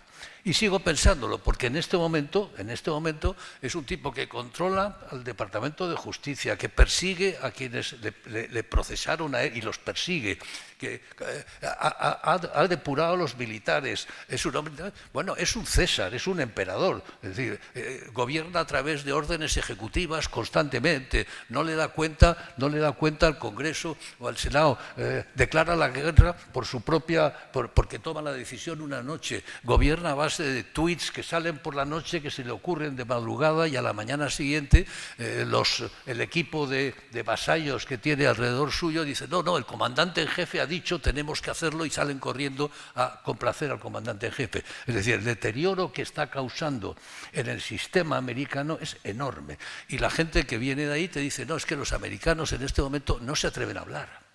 La gente tiene miedo a dar su opinión en la sociedad americana. No es que no haya libertad de prensa, que está muy limitada, es que la gente tiene miedo a expresarse. Bueno, todos hemos visto las actitudes de los policías de la inmigración, los del ICE, que es una cosa salvaje, es de una brutalidad enorme. Y el Estado y la sociedad americana lo está soportando mal, pero lo soporta. Con esto te quiero decir que me gustaría creer como tú que al final el sistema puede recomponerse de algún modo. Creo como tú que la OTAN está liquidada, creo que la Alianza Atlántica está liquidada en este momento. Creo que la liquidación de la Alianza Atlántica es una patada muy dura en la Unión Europea y vamos a ver cómo sobrevive la Unión Europea sin el paraguas de los americanos, vamos a ver cómo lo hace, pero lamentablemente tengo serias dudas de la capacidad de los Estados Unidos de regresar a una nueva normalidad. Tengo serias dudas. Aquí lo que veo, la pregunta está casi toda contestada, pero quedan flequitos todavía, ¿no? A mí lo que me parece es que hablar de si esto es reversible o no, que tiene mucho que ver con cómo evolucionan los dos partidos en Estados Unidos, y yo lo que veo es que lo que ya es irreversible es que nos hemos dado cuenta de que lo que ha pasado puede volver a pasar. Lo estamos viviendo en España también, es decir, los sistemas tienen reglas escritas y no escritas. Y las reglas no escritas, y yo he llegado al convencimiento, son mucho más importantes que las escritas. Y lo que se ha demostrado es que se pueden romper. Entonces se va Trump. Y bueno, puede venir otro. Como aquí se fue uno que no mencionaré y ha venido otro que tampoco menciono. Y podrá venir otro después. Con lo cual, claro, te das cuenta de que se ha roto algo. Y ya nada volverá a ser igual, ¿no? La parte que a mí me ilusiona un poco es que me da la impresión de que Europa se está empezando a buscar la vida. Mal, porque tiene muchos problemas, en defensa le va a costar probablemente una década o más, pero bueno, lo de Mercosur y lo de la India, pues tiene buen aspecto, porque demuestra que Europa se ha resignado a que ya no puede vivir dependiendo de papá, entonces se ha hecho adulta en un mundo en el cual pues ya de repente está la intemperie, ¿no? Y eso a lo mejor es lo único bueno que podemos pensar de todo lo que está pasando. ¿Qué opinas? En el argot del gremio, y esto es una cosa que repite mucho nuestra amiga Mira Milosevic, Europa se ha despertado, la pena es que no se ha levantado de la cama todavía. Es una metáfora fantástica, porque es tal cual. O sea, ya hemos tomado nota, ya tenemos acta notarial, ya nadie se engaña de dónde estamos. Pero somos muy conscientes de que no tenemos tampoco las herramientas para reaccionar. Y esto de otra manera, no existe el mercado único y no existe la unión fiscal. Tú eres economista. O sea, tenemos el informe Draghi y antes el Letta y el libro de Letta y los informes post-Draghi, que todos han descubierto varias veces el Mediterráneo. Porque lo habéis contado vosotros hace 10 años. Tenemos un montón de catedráticos de economía y economistas de referencia que venís explicándonos todo y Draghi lo ha puesto en orden. Se lo agradecemos. Sobre todo se lo agradece Ursula von der Leyen, que era quien le pidió el catecismo. Pero sin mercado único, sin unión fiscal, sin unión bancaria, es un poquito complicado dar el salto. Y de eso por lo menos la Comisión tiene competencias, las que tiene. Y hay un Banco Central con sus competencias, las que tiene. No son todas, pero tiene cosas. Pero en acción exterior no hay competencias, son soberanas. Por lo tanto, tenemos mucho más complicado. Hay un caso muy llamativo, y es que venimos diseñando el futuro caza de última generación europeo, que va a ser equivalente o mejor que el F-35. Y que lo van a hacer conjuntamente franceses y alemanes con españoles de adorno. No se ha avanzado nada. Básicamente porque los franceses dicen, si nosotros sabemos, lo que tienen que hacer los demás es poner el dinero, incluidos los alemanes. Naturalmente esto en Berlín gusta escucharlo.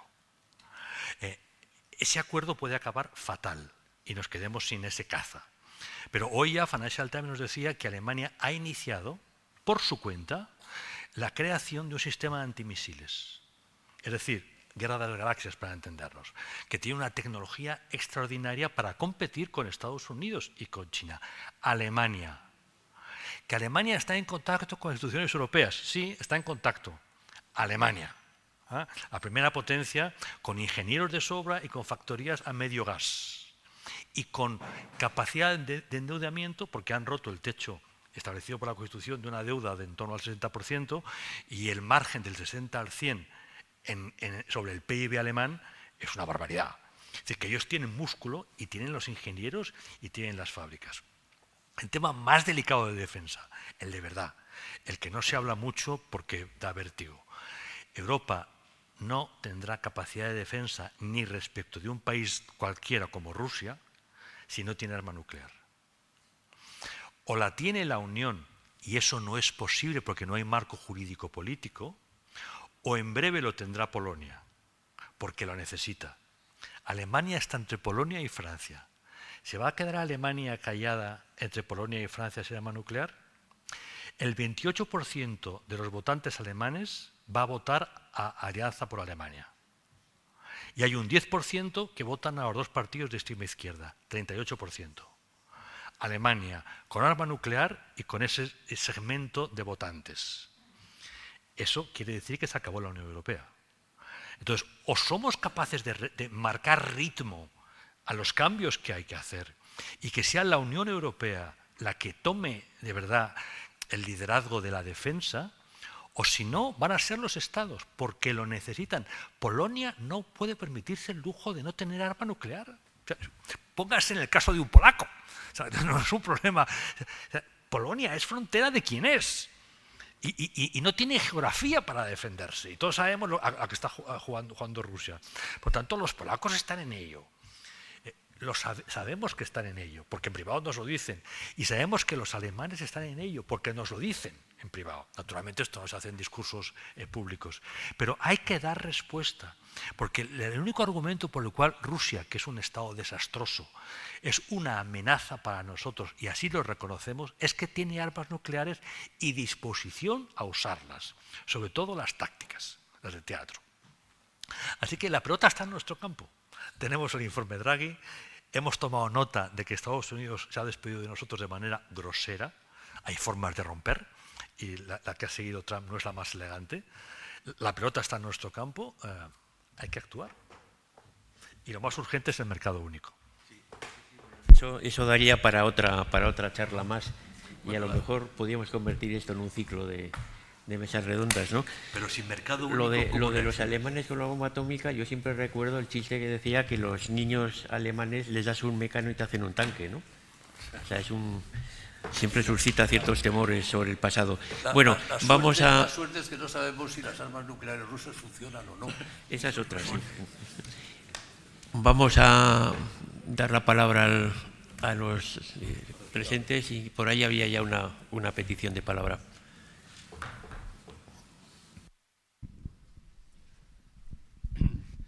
Hola, buenas tardes, muchas gracias.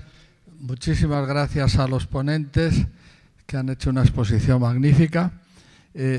No he podido saber el alcance, porque no lo he escuchado, de las preguntas que ha hecho nuestro moderador y querido miembro de la Junta. ¿Oís?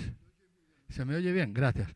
De la Junta, porque no ha hablado al micrófono, sino a los ponentes. Pero bueno, fuera de esa pequeña crítica, al final de la primera intervención de don Florentino, mencionó una palabra que creo que define ahora mismo, desde mi punto de vista, la situación en la que se encuentra gran parte de nosotros, que es la palabra perplejidad. Ante todo lo que hemos escuchado un análisis muy bueno de una serie de circunstancias y hechos, y hemos escuchado una serie de preguntas de diversa índole, pero ¿qué nos preocupa? Hablo por mí y por todo quien se sienta unido a esta cuestión. ¿Qué nos preocupa a los ciudadanos de a pie, al margen de lo que puedan definir o los intereses o las estrategias o las convicciones de los partidos políticos a los que tengamos o no simpatía? Y yo les querría preguntar a los ponentes, sé que es difícil, si en toda esta amalgama y dentro de lo que es una parte del contexto de esta reunión que tenemos, que es no solo Venezuela, sino el nuevo orden mundial, ¿qué actitud deberíamos tener frente a esto cada uno de nosotros para luego saber para qué lado podemos tirar? Esa sería, digamos, mi pregunta, si es que se puede contestar. ¿Qué actitud debemos? Es muy amplia, ya sé que es difícil, pero como los ponentes son de mucho nivel, a lo mejor nos ilustran. Muchas gracias a todos. Puedo intentar contestar. Yo he tenido perplejidad mucho tiempo y ya he salido de ella, porque estoy más allá, desgraciadamente. Desgraciadamente ya no estoy en una situación de perplejidad. Yo creo realmente que estamos en un punto de inflexión, en un nuevo orden, claramente. Y lo que pasa es que no nos atrevemos a pensar en su radicalidad los datos que ya tenemos y, por lo tanto, la circunstancia en que nos encontramos. Y cuando lo pensamos con las inercias del pasado. Y esas inercias pues, nos confunden. Proyectamos el pasado hacia el futuro y, lógicamente, nos tropezamos y nos confundimos. Al acabar mi último libro, Entre águilas y dragones, en un epílogo, incluí un apartado que se llama Pensando out of the box, pensando más allá de las cajas negras en las que solemos pensar. Por lo tanto, pensando más allá de las creencias tradicionales desde las que nos hemos acostumbrado a pensar el mundo. Y decía lanzaba dos advertencias que desgraciadamente se están cumpliendo. La primera de ellas, ¿qué pasaría para Europa y para España si la OTAN desapareciera? Si Estados Unidos, que ya entonces la había declarado obsoleta el presidente Trump, decide que no quiere contribuir, que se desentiende de ello, ¿qué ocurriría? Y segundo, ¿qué ocurriría si en parte como consecuencia de eso la Unión Europea se desintegrara, si el euro se rompiera? ¿Qué podría ocurrir? Pensemos pues más allá, out of the box, pensemos en otro mundo que es probablemente o posiblemente, desde luego, yo decía entonces, no menos de un 30% de probabilidad de que ambas cosas lleguen a ocurrir. Y diría que en este momento ese 30% ha subido, ¿no? Bueno, pensemos en eso. ¿Qué es lo que tendría que hacer España? ¿Qué tendría que hacer España en esa coyuntura? Y bueno, me atrevería a lanzar algunas sugerencias. Primera, yo creo que tendríamos que elaborar los españoles un plan B de política exterior, un plan B que sea complementario del plan A. El plan A, evidentemente, es multilateralismo, atlantismo, europeísmo. Ese es el plan A, no tenemos vuelta de hoja, hay que seguir potenciándola en la medida en que pueda seguir avanzando, pero no podemos poner todos los huevos en la cesta del plan A, porque es probable que el plan A fracase. Y tenemos que pensar en el plan B. Y el plan B consiste en buscarte la vida por ti mismo. Casi es que estamos cerca ya del sálvese quien pueda. ¿Y qué significa eso? Significa, uno, España tendría que articular una red de alianzas regionales muy potentes con todos nuestros vecinos, con los países más importantes para nosotros, claramente. En segundo lugar, y fundamentalmente, y ahí voy a lo que decía anteriormente Florentino, pero a nivel doméstico, tendríamos que potenciar nuestras capacidades de defensa de un modo mucho más claro. No sé si al 5 o al 6 o al 4, pero desde luego, y especialmente en fuerzas navales y en fuerzas aéreas, para establecer un principio de disuasión en la gran frontera que tiene España, que es el Mediterráneo, que sigue siendo la frontera histórica y la frontera más importante. De modo que, como ves, yo ya estoy un poquito más allá de me he levantado de la cama un poquito, ¿no? Estoy asomándome, todavía no del todo, pero empiezo a asomarme, y yo creo que tenemos que pensar out of the box. Tenemos que pensar en un plan B que no sea incompatible con el plan A, que incluso refuerce el plan A, pero que nos lleve que nos plantee nuestras propias necesidades y exigencias, ¿no? Esto lo publiqué en el 2020 o 2021 y la situación se ha deteriorado desde entonces mucho más. Gracias. No, ahí el problema es que de alguna manera estamos pensando los grandes cambios que están teniendo lugar en el mundo con herramientas propias de la política interna y encima divididos y polarizados. Y así somos mucho más débiles e incapaces de encontrar esas respuestas out of the box. ¿Más preguntas? Sí, por allí, ahí al fondo.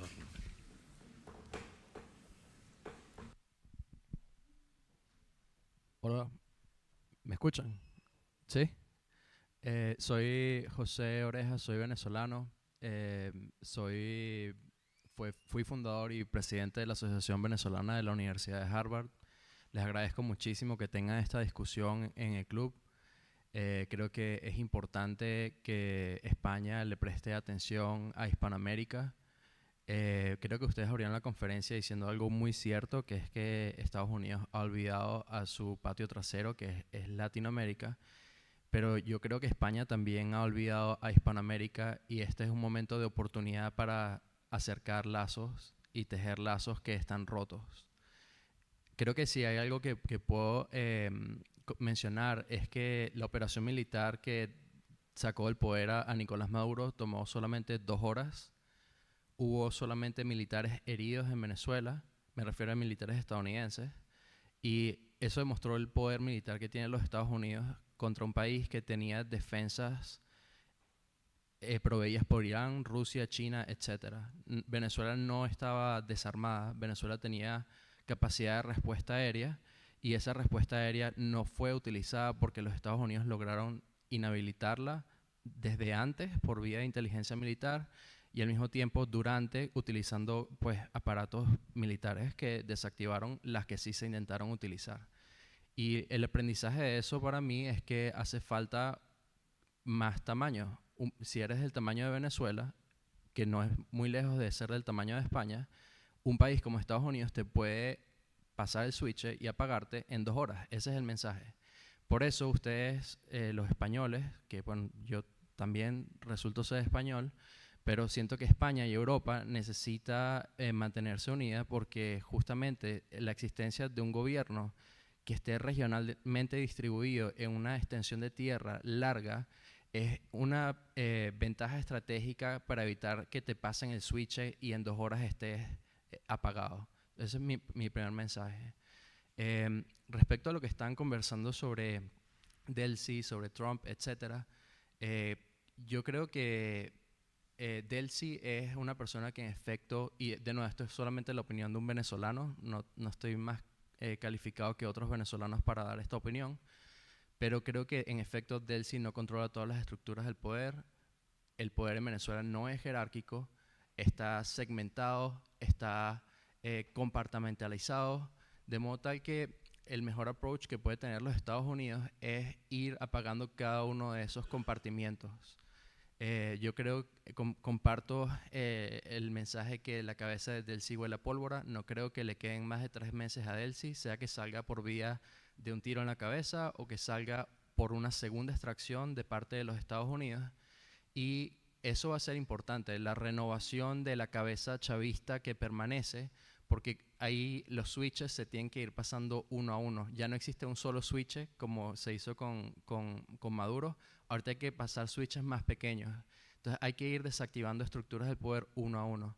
Y la transición que ya empezó en Venezuela, en las últimas 3 semanas nosotros hemos tenido muchos más cambios en materia positiva de los que hemos tenido en 27 años. Nosotros revertimos una tendencia que venía en simplemente desmejoría desde hace 27 años, y luego desde hace menos de 27 días el país ha empezado a mejorar. Y las cosas que pueden lucir solamente en la superficie, como por ejemplo que María Corina Machado haya salido en uno de los medios de televisión nacional más importantes del país, simplemente que hayan puesto su discurso en la televisión, que se le haya permitido en un medio privado salir a María Corina Machado, puede sonar superficial, pero al final los métodos y los medios democráticos en Venezuela y en general, las apariencias no son solamente apariencias, son el ejercicio mismo de la democracia. Entonces, estos procesos aditivos en los cuales pues, a María Corina se le está permitiendo hablar, algunos políticos venezolanos salieron de la clandestinidad y están hablando en público y están caminando por la calle libremente, ya han escarcelado a 300 presos políticos.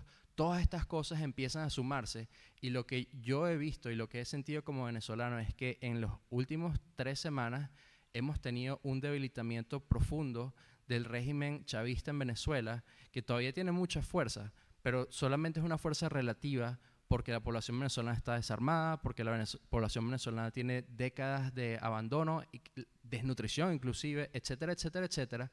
Pero lo que estamos viendo es un debilitamiento profundo del chavismo, y eso Venezuela se lo debe solamente a Donald Trump y a su impulsividad. Que puede ser que es verdad que Donald Trump no es una persona que tenga una planificación profunda, puede ser que no tenga más allá que una visión, pero esa visión nosotros se la debemos a Donald Trump. Y sinceramente yo hubiera preferido debérsela a España, hubiera preferido debérsela a Colombia, pero cuando Venezuela se acercó a nuestros hermanos o a nuestra madre patria, simplemente nos dieron la espalda. Y entonces ahí entra la consideración del derecho internacional y cómo es esto que Estados Unidos entró y se llevó a un presidente de otro país. Pues entonces ahí entra la concepción de si la soberanía le pertenece a los estados o si la soberanía le pertenece a los pueblos. Y si partimos de la concepción de que la soberanía le pertenece a los pueblos, nosotros tuvimos nuestra soberanía robada hace 27 años y hemos suplicado desde hace 27 años que por favor nos ayuden a recuperarla. De modo tal que los venezolanos estamos agradecidos con Donald Trump porque él ayudó o dio el primer paso para destrancar el juego, que fue remover a la cabeza del régimen de Nicolás Maduro.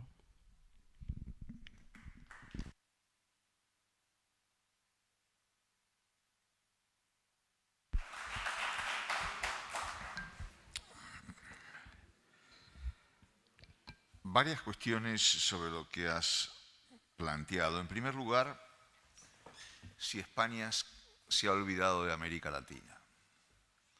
Yo creo que desde los años 80, 90, desde el principio de la transición, donde España tenía un papel protagónico y activo en América Latina, hasta ahora han cambiado muchas cosas. Que España ha perdido influencia y presencia en América Latina, eso es una realidad incuestionable. Ahora, este es un proceso de doble dirección. España ha cambiado muchísimo en estos años, pero América Latina también ha cambiado muchísimo en estos años.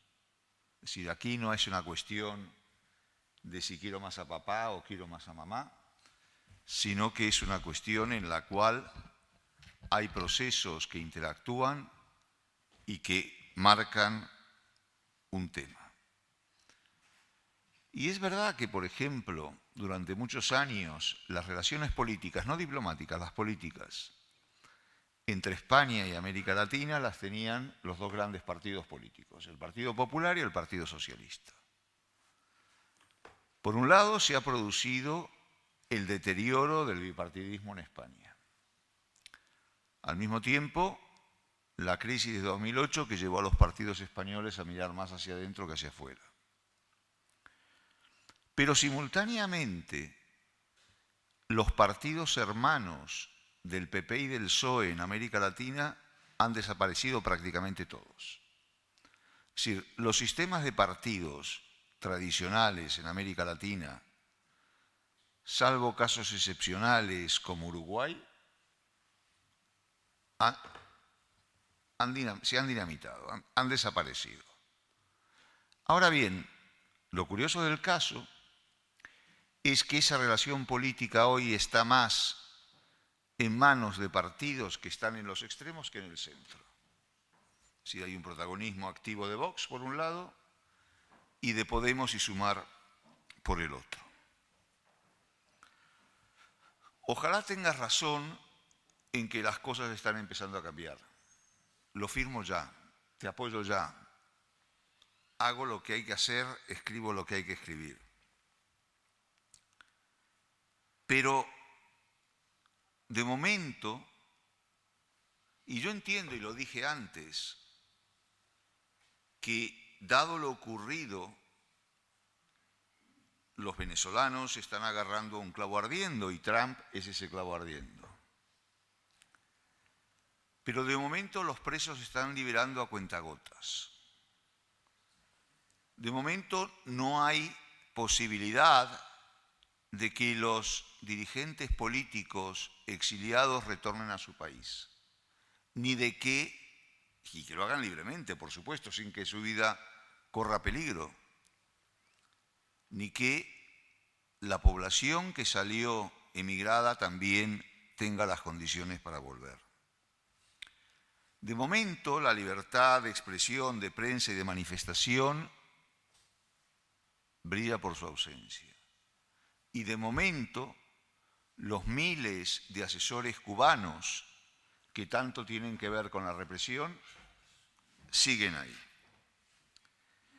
Y aquí sí voy a disentir absolutamente contigo en lo referente a que España le dio la espalda a los venezolanos. No. No, de ninguna manera. Que España pudo no haber sido lo contundente que pudo ser en apoyo de la democracia y de las libertades en Venezuela, sí. Pero que le dio la espalda, no. Hoy por hoy, los venezolanos son la primera, si no me equivoco, la primera colonia latinoamericana en España. El número de venezolanos peticionarios de asilo a los cuales el asilo le fue concedido es amplísimo y supera enormemente al de otros colectivos, de otras nacionalidades. ¿Cuántos dirigentes políticos venezolanos, empezando por Leopoldo López, padre e hijo, y siguiendo por Edmundo González Urrutia, viven en España, pueden hacer su labor política en España sin ningún tipo de problemas? Ninguno. No, perdona. Mira, vamos a ver, Leopoldo López padre es eurodiputado. Antonio Ledesma, exalcalde de Caracas, se manifiesta día sí y día no sobre todos los temas que estima conveniente. Y así quien quiera hacerlo. No hay persecución política o policial para los venezolanos ni para los dirigentes políticos venezolanos en España. Cuando Edmundo González Urrutia tuvo que salir como salió de Venezuela, lo hizo con el apoyo de la Embajada de España, lo hizo en un avión español y se refugió en España, no en otro país. No participar políticamente ni emitir opinión ninguna. En la Embajada de España en Venezuela, él fue coercionado directamente por Jorge Rodríguez, que es el hermano de Delcy Rodríguez, la actual presidenta encargada, y Zapatero, expresidente de España, actuando como proxy del gobierno español, estaba ahí permitiendo que todo eso pasara, es más, haciendo que todo eso pasara. Entonces, reconozco que los venezolanos, los ciudadanos a pie han sido bien recibidos en España y lo agradezco, pero no me digan que los políticos venezolanos han tenido una plataforma para la renovación democrática de Venezuela desde España, porque no es cierto, menos aún con el gobierno de Sánchez y con la actuación de Zapatero. Me permito mencionar, personalmente acudí a la Agencia Española de Cooperación y Desarrollo en momentos donde era más gris el tema de Venezuela, intentando desarrollar proyectos. Yo soy médico y la respuesta fue: nosotros no hacemos proyectos con Venezuela. Entonces, no es cierto que España no le dio la espalda a Venezuela. España le dio la espalda a Venezuela, tristemente.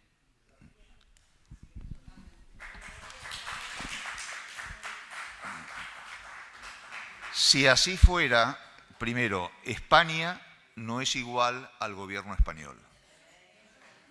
En primer lugar, España no es lo mismo que el gobierno español.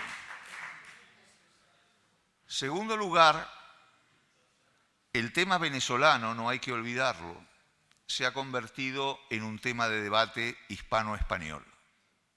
Es decir, en un problema más de política interna que de política internacional. Y eso ha enfangado el debate de manera brutal. Y en eso también la oposición venezolana tiene su cuota de parte y de responsabilidad. No lo olvidemos. España. Podemos hablar sobre Delcy Rodríguez trayendo lingotes de oro de España, que por cierto, hoy salió en las noticias que PDVSA, el petróleo de Venezuela, dándole pagos por vía de Delcy y de Aldama al PSOE. Entonces, la cosa no es tan sencilla. De hecho, Jorge Rodríguez, su hermano, tiene pisos en Madrid. estos políticos corruptos venezolanos han sido aceptados en España y le han permitido hacer transacciones millonarias. Tienen su dinero aquí protegido, a diferencia de los Estados Unidos, donde no está protegido. En los Estados Unidos pesan sanciones sobre ellos. Esas sanciones no pesan en España. Entonces, yo, parto del punto de que tengo doble nacionalidad, soy español, soy venezolano, amo España, adoro a los españoles, pero no es cierto que España no le ha dado la espalda a Venezuela. España lo ha hecho.